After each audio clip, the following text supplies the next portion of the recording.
এই ভর্তাটা যে এত স্বাদের বলে বোঝাতে পারবো না।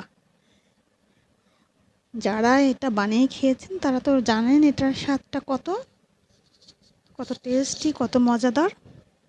নতুন করে তাদেরকে কিছুই বলতে হবে না।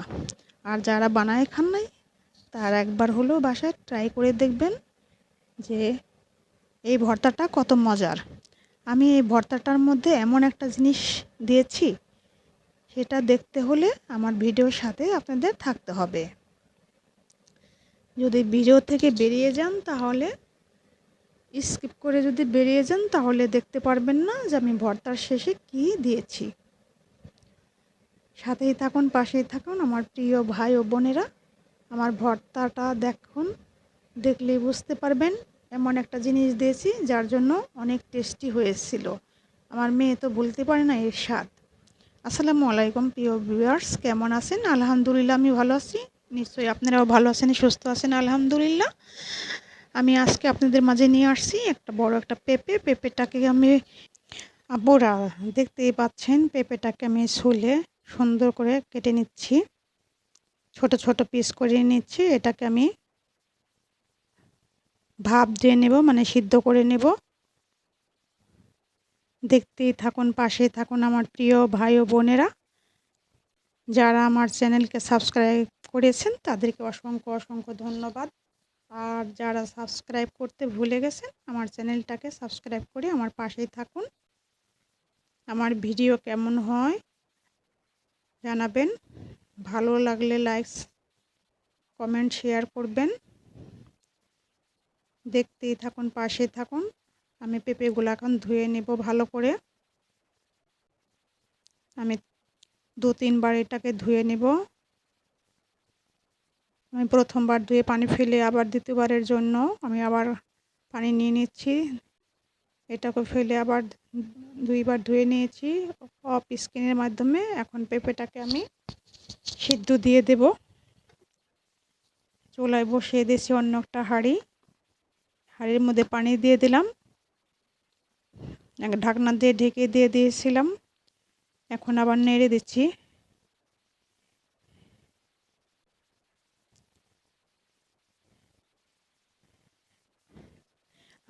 আমি জালির মধ্যে ঢেলে নিয়েছি, আমার পেঁপে সিদ্ধ অলরেডি হয়ে গেছে। আমি এখন গরম আছে দেখে হাত দিইনি, সেটাকে আমি একটু নরম করে নিয়ে নিলাম। এখন আমি কড়াইতে কাঁচামরিচ, পেঁয়াজ, তেল এগুলো দিয়ে একসঙ্গে নাড়াচাড়া করছি।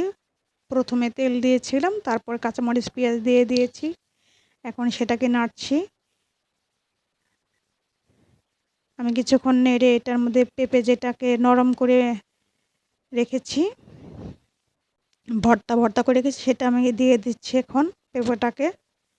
দেখতেই পাচ্ছেন। আমার পাশেই থাকুন, সাথেই থাকুন আমার ভাই ও বোনেরা। শেষ পর্যন্ত যদি থাকেন দেখতে পারবেন এই ভর্তাটার মধ্যে আমি কী যোগ করলাম, কী দিলাম, যার কারণে যেই জিনিসটা আমি দেবো তার জন্য টেস্টটা আরও বেড়ে গেছে। অনেক মজা হয়েছিল। এভাবে ভর্তা করে খেয়ে দেখবেন, বাসায় ট্রাই করবেন। যারা বানান তারা তো নিশ্চয়ই জানেন এর স্বাদটা। আর যারা কখনো বানান নাই সেই সব আপুদের বলতেছি, বাসায় একবার হলেও বানিয়ে খেয়ে দেখবেন পেঁপেটা কত টেস্টি, পেঁপের ভর্তাটা। দেখতেই থাকুন, পাশেই থাকুন আমার ভাই ও বোনেরা।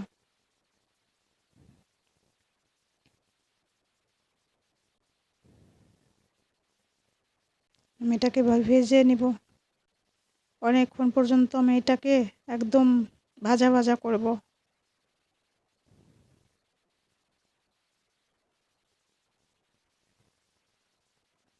লবণ দিয়ে দিলাম। সিদ্ধ করার সময় আমি লবণ দিয়েছিলাম, এখনও আবার লবণ দিয়ে দিলাম।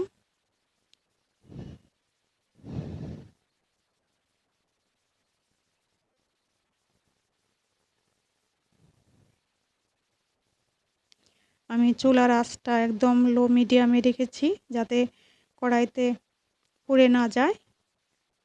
দেখতে পাবেন যে অনেক অল্প আঁচ, অনেক সময় দেখাও যায় না, এমন মনে হয় যে চুলা বন্ধ করে রেখেছি, এমন মনে হয়। আসলে চুলাটা একদম কমানো।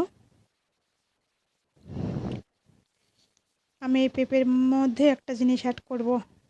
দেখতে থাকুন, পাশে থাকুন আমার বোনেরা। এই যে সেই জিনিসটা, ডিম। এটাকে ভেঙে এটার মধ্যে দিয়ে দিচ্ছি আমি এখন।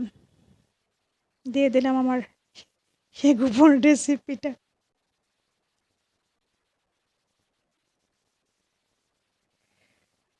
আমি যেইটার কথা আপনাদেরকে বলছি যে শেষ পর্যন্ত দেখতে থাকুন, পাশেই থাকুন, দেখতে পারবেন। আমার ভিডিওর শেষে ভর্তার মধ্যে আমি কি দিয়ে দিলাম সেটা হচ্ছে এই ডিম। একটা ডিমের কারণে এর টেস্টটা আরও দ্বিগুণ বেড়ে যায়।